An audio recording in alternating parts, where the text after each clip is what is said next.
ਸਤਿ ਸ਼੍ਰੀ ਅਕਾਲ ਜੀ, ਤੁਹਾਡਾ ਸਭ ਦਾ ਸਵਾਗਤ ਹੈ ਸਾਡੇ ਚੈਨਲ ਕੁਕਿੰਗ ਕੀਜ਼ 'ਚ। ਮੈਂ ਹਾਜ਼ਰ ਹਾਂ ਇੱਕ ਹੋਰ ਨਵੀਂ ਰੈਸਪੀ ਦੇ ਨਾਲ, ਬਨਾਨਾ ਸ਼ੀਰਾ। ਇਹ ਰੈਸਪੀ ਉਹਨਾਂ ਲਈ ਹੈ ਜਿਨ੍ਹਾਂ ਨੂੰ ਬਨਾਨਾ ਸ਼ੇਕ ਬਹੁਤ ਜ਼ਿਆਦਾ ਪਸੰਦ ਹੈ, ਉਹਨਾਂ ਨੂੰ ਇਹ ਰੈਸਪੀ ਜ਼ਰੂਰ ਪਸੰਦ ਆਏਗੀ। ਸੋ ਚਲੋ ਦੇਖੀਏ ਫਿਰ ਕਿਵੇਂ ਬਣੇਗਾ ਬਨਾਨਾ ਸ਼ੀਰਾ। ਅਗਰ ਤੁਹਾਨੂੰ ਇਹ ਰੈਸਪੀ ਚੰਗੀ ਲੱਗੇ ਤਾਂ ਕੁਕਿੰਗ ਕੀਜ਼ ਨੂੰ ਜ਼ਰੂਰ ਸਬਸਕ੍ਰਾਈਬ ਕਰਨਾ ਅਤੇ ਮੈਨੂੰ ਕਮੈਂਟ ਕਰਕੇ ਜ਼ਰੂਰ ਦੱਸਣਾ। ਚਲੋ ਸ਼ੁਰੂ ਕਰੀਏ ਬਨਾਨਾ ਸ਼ੀਰਾ ਬਣਾਉਣਾ। ਹਾਂਜੀ, ਬਨਾਨਾ ਸ਼ੀਰਾ ਬਣਾਉਣ ਵਾਸਤੇ ਕਿਹੜੇ ਸਮਾਨ ਦੀ ਜ਼ਰੂਰਤ ਹੋਏਗੀ ਦੇਖ ਲੈਂਦੇ ਹਾਂ। 2 ਬਨਾਨਾਸ ਨੂੰ ਬਰੀਕ ਪੀਸਿਸ 'ਚ ਕੱਟ ਲਿਆ ਹੈ। 3 ਵੱਡੇ ਚਮਚ ਲਏ ਆ ਮੈਂ ਮੋਟੀ ਵਾਲੀ ਸੂਜੀ, 2 ਵੱਡੇ ਚਮਚ ਚੀਨੀ, 150 ml ਵਾਰਮ ਮਿਲਕ ਲਿਆ, ਕੋਸਾ ਦੁੱਧ, 3 ਅਖਰੋਟ ਤੇ 5 ਬਾਦਾਮਾਂ ਨੂੰ ਬਰੀਕ ਕੱਟ ਲਿਆ ਹੈ। 8 ਤੋਂ 10 ਦਾਣੇ ਕਿਸ਼ਮਿਸ਼ ਦੇ ਲਏ ਆ, 5 ਤੋਂ 8 ਤਿਨਕੇ ਮੈਂ ਲਏ ਆ ਕੇਸਰ ਦੇ, ਤੇ 1 ਚੁਟਕੀ ਲਈ ਹੈ ਦਾਲਚੀਨੀ।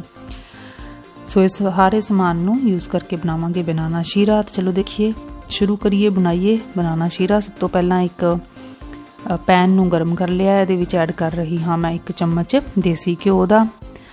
ਤੇ ਹੁਣ ਇਹਦੇ 'ਚ ਮੈਂ ਐਡ ਕਰਾਂਗੀ ਅਖਰੋਟ ਤੇ ਬਾਦਾਮ, ਤੇ ਇਹਨਾਂ ਨੂੰ ਉਦੋਂ ਤੱਕ ਭੁੰਨਾਂਗੀ ਜਦੋਂ ਤੱਕ ਇੱਕ ਅੱਛੀ ਜਿਹੀ ਖੁਸ਼ਬੂ ਜਿਹੜੀ ਆ ਉਹ ਆਉਣੀ ਨਹੀਂ ਸ਼ੁਰੂ ਹੋ ਜਾਂਦੀ। ਇਹਨਾਂ ਨੂੰ ਭੁੰਨਣ 'ਚ 1 ਮਿੰਟ ਤੋਂ ਲੈ ਕੇ 2 ਮਿੰਟ ਤੱਕ ਦਾ ਟਾਈਮ ਲੱਗ ਸਕਦਾ ਹੈ। ਸੇਕ ਜਿਹੜਾ ਉਹ ਮੀਡੀਅਮ ਰੱਖਣਾ ਹੈ।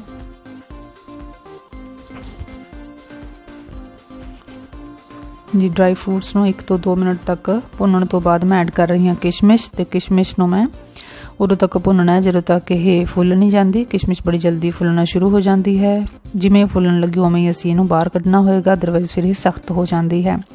ਸੋ ਡਰਾਈ ਫਰੂਟਸ ਨੂੰ ਮੈਂ ਬਾਹਰ ਕੱਢ ਲੈਂਦੀ ਹਾਂ। ਬਚੇ ਹੋਏ ਘਿਓ 'ਚ ਮੈਂ 2 ਚਮਚ ਹੋਰ ਘਿਓ ਐਡ ਕਰਕੇ ਹੀਟ ਕਰਾਂਗੀ। ਜਿਵੇਂ ਘਿਓ ਗਰਮ ਹੋਏਗਾ ਉਹਦੇ 'ਚ ਐਡ ਕਰ ਦਿਆਂਗੇ ਸੂਜੀ।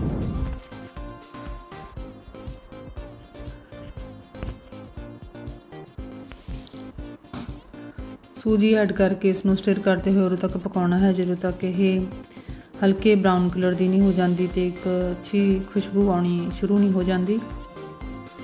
ਇਸ ਨੂੰ 2-3 ਮਿੰਟ ਲੱਗ ਸਕਦੇ ਹੈ ਸੂਜੀ ਨੂੰ ਭੁੰਨਣ ਲਈ। ਇਸ ਨੂੰ ਮੀਡੀਅਮ ਹੀਟ 'ਤੇ ਹੀ ਭੁੰਨਣਾ ਹੈ, ਸੇਕ ਬਿਲਕੁਲ ਵੀ ਤੇਜ਼ ਨਹੀਂ ਕਰਨਾ, ਅਦਰਵਾਈਜ਼ ਇਸ ਦਾ ਕਲਰ ਜ਼ਿਆਦਾ ਬਰਾਊਨ ਹੋ ਜਾਏਗਾ ਤੇ ਟੇਸਟ ਖਰਾਬ ਹੋ ਜਾਏਗਾ। ਸੋ ਸੂਜੀ ਦਾ ਕਲਰ ਜਿਹੜਾ ਚੇਂਜ ਹੋ ਚੁੱਕਿਆ ਹੈ, ਇੱਕ ਅੱਛੀ ਫ੍ਰੈਗਰੈਂਸ ਵੀ ਆ ਰਹੀ ਹੈ। ਹੁਣ ਮੈਂ ਐਡ ਕਰਾਂਗੀ ਇਹਦੇ 'ਚ ਬਨਾਨਾ ਪੀਸਿਸ।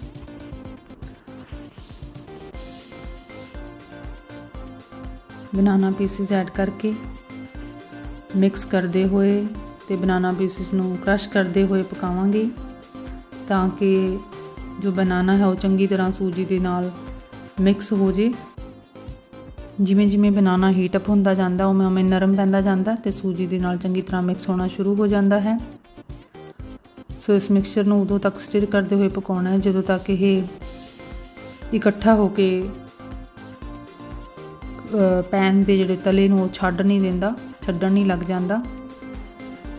ਸੋ ਪਹਿਲਾਂ ਹੀ ਇੱਕ ਵਾਰੀ ਥੋੜ੍ਹਾ ਨਰਮ ਪਏਗਾ ਤੇ ਉਸ ਤੋਂ ਬਾਅਦ ਦੁਬਾਰਾ ਸਖਤ ਹੋਣਾ ਸ਼ੁਰੂ ਹੋ ਜਾਂਦਾ ਹੈ।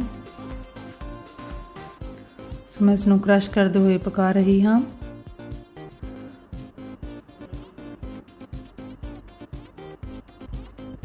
ਤੇ ਸੂਜੀ ਤੇ ਬਨਾਨਾ ਜਿਹੜਾ ਚੰਗੀ ਤਰ੍ਹਾਂ ਪੱਕ ਚੁੱਕਿਆ।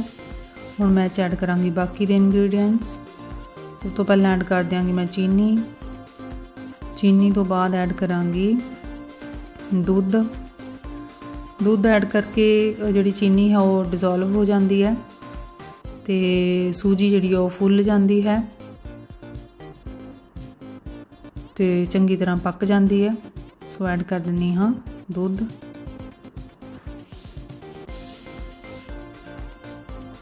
ਦੁੱਧ ਐਡ ਕਰਨ ਤੋਂ ਬਾਅਦ ਸਟਿਰ ਕਰਦੇ ਹੋਏ ਉਦੋਂ ਤੱਕ ਪਕਾਉਣਾ ਹੈ ਜਦੋਂ ਤੱਕ ਦੁੱਧ ਜਿਹੜਾ ਚੰਗੀ ਤਰ੍ਹਾਂ ਐਬਜ਼ੌਰਬ ਨਹੀਂ ਹੋ ਜਾਂਦਾ ਤੇ ਦੁਬਾਰਾ ਇਹ ਇਕੱਠਾ ਹੋ ਕੇ ਪੈਨ ਦੇ ਤਲੇ ਤੋਂ ਅਲੱਗ ਹੋਣਾ ਸ਼ੁਰੂ ਨਹੀਂ ਹੋ ਜਾਂਦਾ।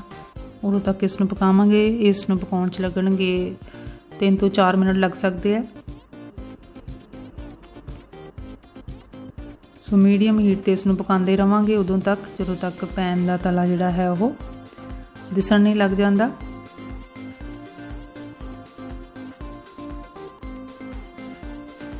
ਸੋ ਇਹ ਆਲਮੋਸਟ ਪੱਕ ਚੁੱਕਿਆ ਹੈ, ਇਕੱਠਾ ਹੋਣਾ ਸ਼ੁਰੂ ਹੋ ਗਿਆ ਹੈ। ਸੋ ਹੁਣ ਇਹ 'ਚ ਐਡ ਕਰਾਂਗੇ ਡਰਾਈ ਫਰੂਟਸ। ਇਸ ਟਾਈਮ ਮੈਂ ਹਾਫ ਡਰਾਈ ਫਰੂਟਸ ਜਿਹੜੇ ਉਹ ਐਡ ਕਰਾਂਗੀ ਤੇ ਹਾਫ ਮੈਂ ਗਾਰਨਿਸ਼ਿੰਗ ਲਈ ਯੂਜ਼ ਕਰਾਂਗੀ।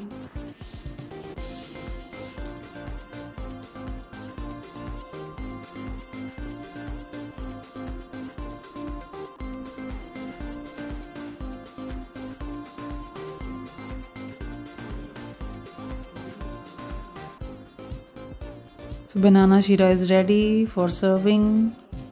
ਹੁਣ ਮੈਂ ਇਸ ਨੂੰ ਸਰਵਿੰਗ ਬਾਉਲ 'ਚ ਟ੍ਰਾਂਸਫਰ ਕਰ ਲੈਂਦੀ ਹਾਂ।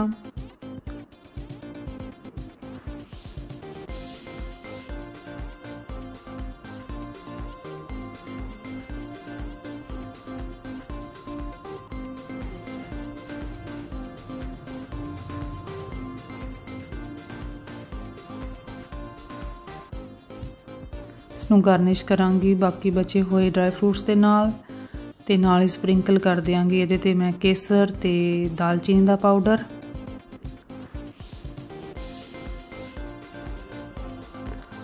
दालचीनी ते केसर स्किप किया जा सकता है, ये ऑप्शनल है, अगर चाहो तो ऐड कर सकते हो, ना चाहो तो छड्ड सकते हो।